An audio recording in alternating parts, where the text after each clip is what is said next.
Niyə görə payız gələndə insanlar birdən-birə hamısı xəstələnməyə başlayırlar? Qrip, öskürək, halsızlıq, yorğunluq başlayır. Bunun bir çox səbəbləri var. Əsas səbəblərindən biri havaların soyumasıdır. Çünki havalar soyuyanda bədənimiz yeni bir mühitə düşür, adaptasiya olunmaq istəyir yeni mühitə və həmin ərəfədə immunitetimizin gücü çatmaya bilir virusa və bakteriyalara. Və eyni zamanda soyuq havalarda bakteriyalar da çoxalmağa başlayır. Və dərslərin açılması, bəzi iş yerlərinin açılması, yüzlərlə, minlərlə insanın eyni yerdə olması, şagirdlərin bir sinifdə olması da buna səbəb ola bilir. Bir nəfərdə əgər virus və yaxud da bakteriya varsa, digərlərinə keçə bilir. Amma əsas məsələ təkcə bunlar deyil. Payız gələndə günəşin təsiri də azalır. Günəş əslində bizi bir çox xəstəliklərdən, viruslardan qoruyur. Günəş necə qoruyur? Sualını versəniz, bunun cavabı var. Çünki biz D vitaminini əsasən günəşdən alırıq. D vitamini isə bizim orqanizmimiz üçün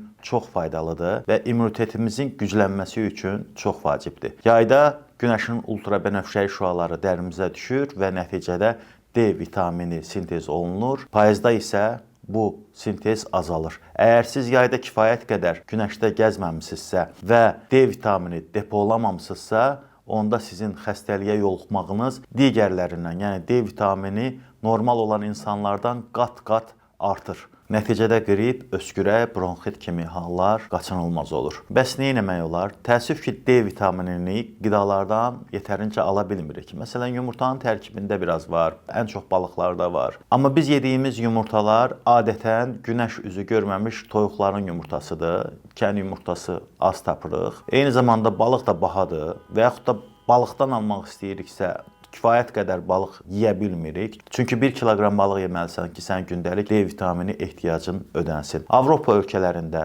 günəşin az olduğu ölkələrdə artıq bunu çoxdan həll ediblər. Bu qida əlavəsi ilə tənzimlənməlidir. Mən sizə Multizan D3-ün 10.000 vahiddə olan tabletlərini tövsiyə eləyə bilərəm. İçərisində 30 tablet var. Bunu həftədə bir dəfə atsanız, sizin D vitamini ehtiyacınızı qarşılayacaq. Yəni həkimə getmədən həftədə bir dənəsini profilaktik olaraq içə bilərsiniz. Bu sizin D vitaminində əksiklik yaşamağınızın qarşısını alacaq. Yox, əgər sizdə ciddi defisit varsa, o zaman bundan həftədə 2 və yaxud da 3 dənəsini içə bilərsiniz. Amma təbii ki, bunu əvvəlcə yoxladın. Sizdə 30-dan aşağıdırsa D vitamini, o zaman ikisini, üçünü həkim və əzaçıların tövsiyəsi ilə içə bilərsiniz. Amma profilaktik şəkildə dediyim kimi, bu vitamindən həftədə bir dəfə içə bilərsiniz. Təsəvvür eləyin ki, bir qutuda 30 tablet var və həftədə bir dəfə içilməlidir. Ona görə də bir ailədə yaşayan 4 böyük şəxsin 2 aylıq D vitaminini ehtiyacını ödəyir. İzlədiyiniz üçün təşəkkürlər. Özünüzə yaxşı baxın. Videomuzu bəyənməyi unutmayın.